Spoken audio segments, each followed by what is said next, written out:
Hi. This weekend I got a question from one of my Google Plus friends, Summer Seal, if I could do a video about me speculating about Apple integrating Pinterest into their products exactly as they have done with Twitter and Vimeo, for example. And that was a great idea, actually. I think Apple should do that.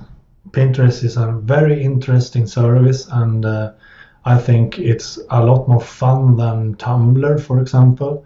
It works a bit like Tumblr. You don't have your own web page or your own domain or so, but the service works almost as Tumblr does, but with a lot more interaction. At least I've seen that now. I almost never get interactions on my Tumblr blog, but on my few Pinterest posts I have done recently, I get some likes and comments and reshares, or repins as it's called on Pinterest. So Apple should really integrate Pinterest into their products too, exactly as they've done with Twitter and Vimeo, for example. And maybe Apple should buy Pinterest. Apple doesn't have a social network, and they have Ping for music, but no one uses it, and it's a terrible social network. But if Apple buys Pinterest, they will have one of the most beautiful social networks. It's really beautiful. One of the most beautiful social networks out there. So it will fit Apple's design perfectly. And I think Pinterest is an excellent app on iOS. And if Apple could integrate it more into the iOS directly and OS X on Mac, then the network will be incredibly useful. A blogger called Nick Kellett posted a post this weekend that I retweeted about just that. Who will buy Pinterest? Microsoft, Google, Apple, Amazon. And now when Facebook bought Instagram, maybe the other companies are after Pinterest. Who knows? I hope it's not Microsoft that will buy Pinterest, because Microsoft has never done anything good with a social network, and I don't think they will ever do something good with a social network.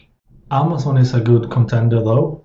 They have a lot of shops, app stores, music stores, gadget stores, bookstores, software stores, everything. So think about it. If Pinterest was integrated into Amazon services, then you could pin an article, a product directly from their shops, their stores. So Amazon could buy Pinterest. That is quite interesting. Google, why should they buy Pinterest? They have Google Plus, and with the recent design change of Google Plus, the service is perfect for photos, videos, and a lot of stuff. Looks really nice. Apple, though, I hope they will buy Pinterest. If someone should buy Pinterest, I hope Apple will do it, because Apple could integrate it directly into the OS X or iOS. It could be integrated into iCloud. You will have all the social features directly in the OS. Very cool. So I hope for Apple. Which company do you hope buy Pinterest? Or do you think no one will buy Pinterest? Tell me in the comments. And thanks for watching. Please subscribe to my YouTube channel. Like this video, reshare it, give it a thumbs up. Bye.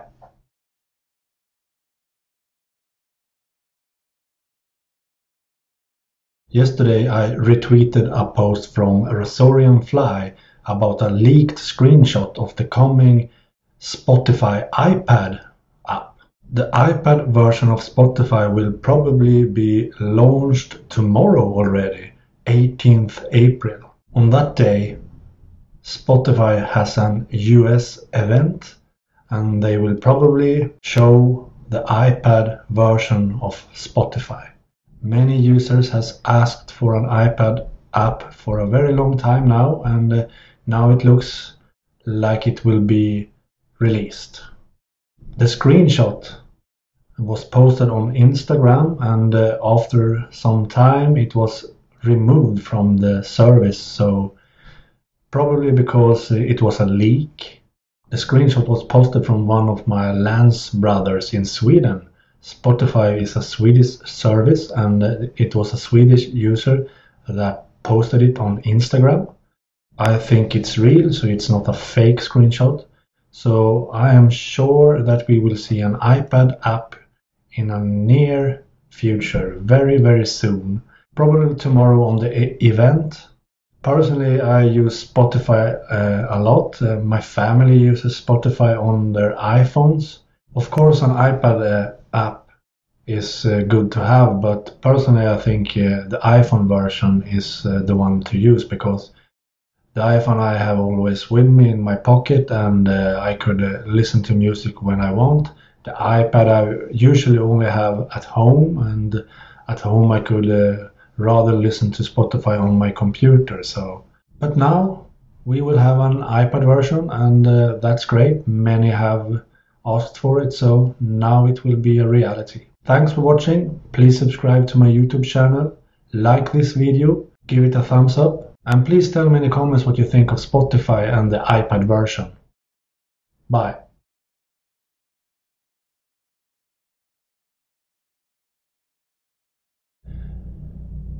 Google Drive will probably launch next week, and it will have 5 GB of free storage, probably. It will be integrated into Android, probably. But the problem is that I don't think we will have some iOS apps that supports Google Drive. Google is very bad at doing iOS apps. Their apps is very bad made, often a web version packaging in a native app. And I don't think iOS apps will have support for Google Drive. So we will not be able to use the Google Drive as a service in the apps we use. And personally, I will still use Dropbox and iCloud, and even Evernote. I use Evernote to store files in too, so these services is perfectly integrated into many iOS apps and on OS X Lion. But Google Drive will probably never have a great app for iOS. No apps will support it. On Mac OS X, I don't think we will have some great support there either. Maybe if we get a folder as we have in Dropbox, we can drag and drop files to, but apps will not support Google Drive, I'm sure of that. So Apple users like me, we will not have any good use for Google Drive. I think Android users and even Windows users probably will have a great use for this service, this new service, and will probably use that instead of Dropbox. But Apple users will not do that. That's my personal opinion, because Google is bad at integrating stuff into Apple products. iOS apps is really bad. I can't think of any good Google app for iOS. So Google Drive will be a failure for Apple users. What do you think? Will you use Google Drive when it's released, probably next week? Will you stop using Dropbox? Will you stop using iCloud? Will you stop using Evernote, for example? Tell me in the comments. I would like to hear what you think. Bye.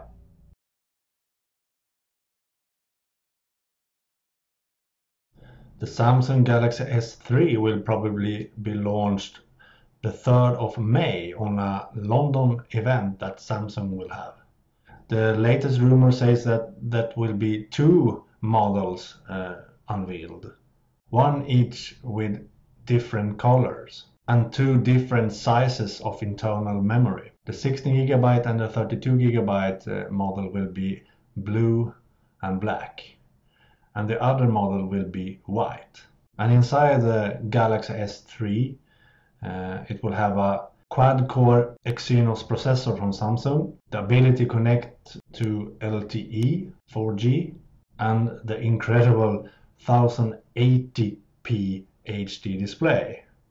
That will be incredible if that's true. And earlier rumors have said that it will have a 4.7-inch screen, 8 megapixel camera, and of course a custom skinned Android 4.0.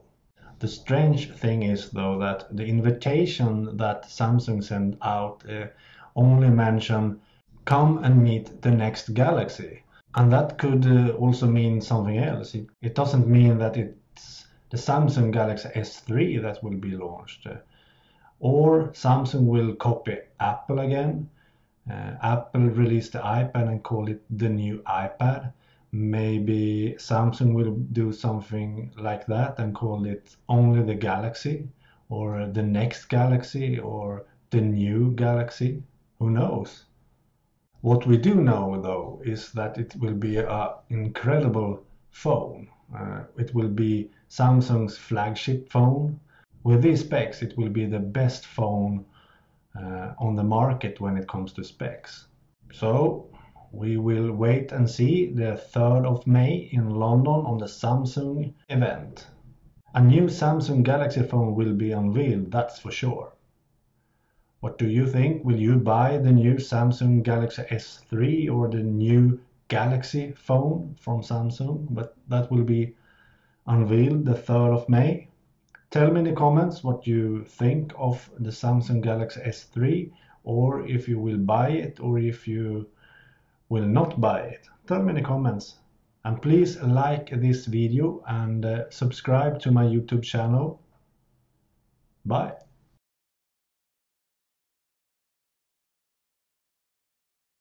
This week, Read It Later updated their app Read It Later and changed the name to Pocket.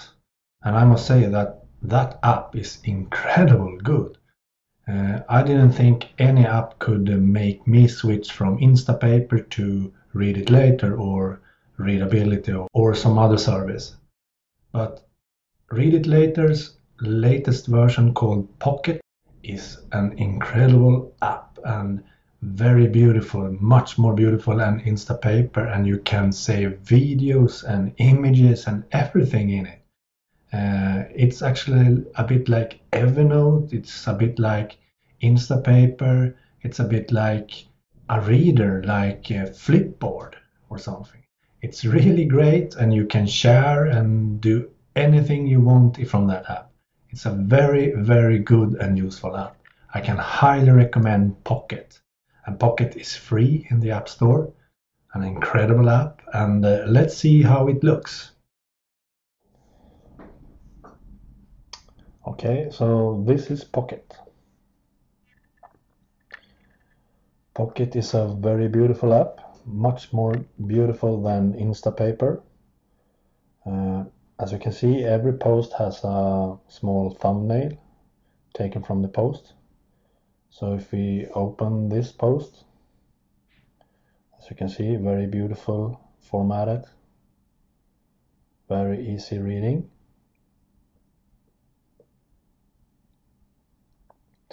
And as you can see up here, this article is from Tweetbot. I added it from Tweetbot, and then we also get the option to retweet this post.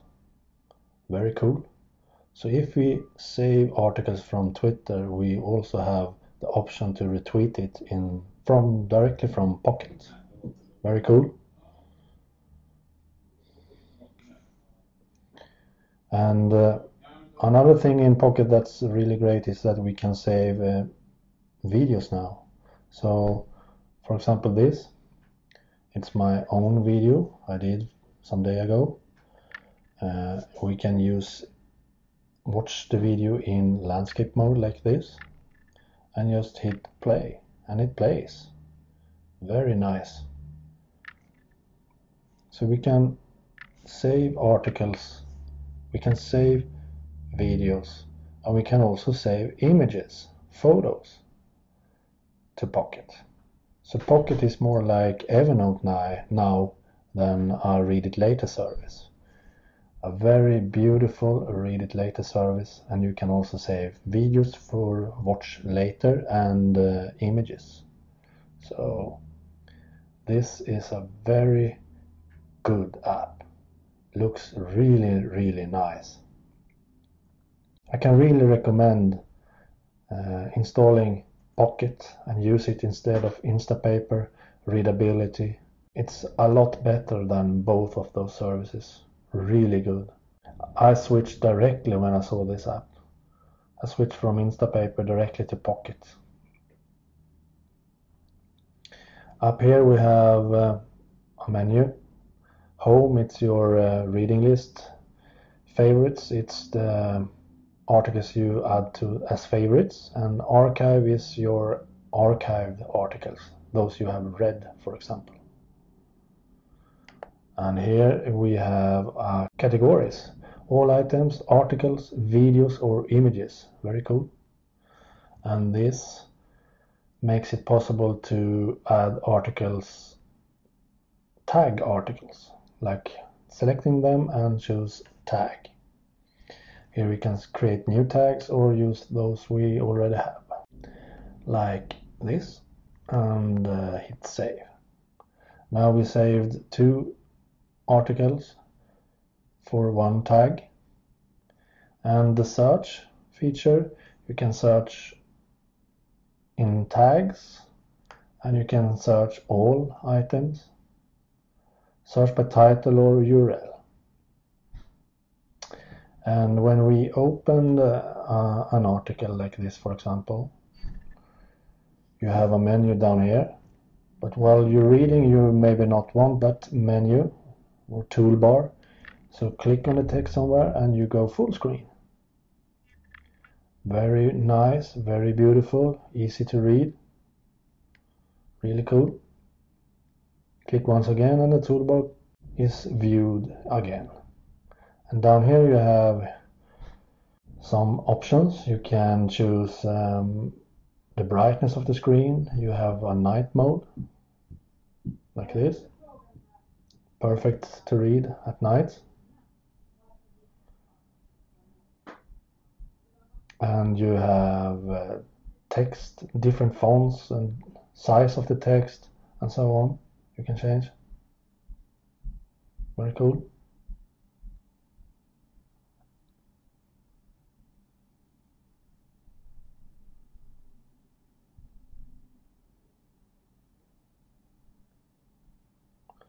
So here you have the favorite button. If you want to favorite this article, you just hit favorite, and you have archive the article. When you're done reading it or done watching the video, just archive it. Here you have share. You can share to Twitter, Facebook, Evernote, and more. And more is a lot. Here is everything you can share to. Really much. Everything you need. And we have the back button. So this is Pocket, a really beautiful app. I want you to install it and try it. It's for both iPhone and iPad, and free in the App Store. Incredible.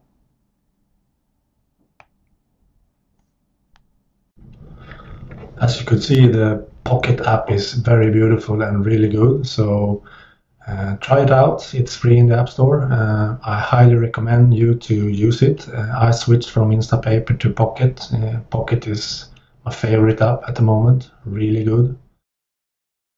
Okay, tell me in the comments what you think of Pocket, and like this video and subscribe to my YouTube channel, please. It helps a lot. Okay, thanks.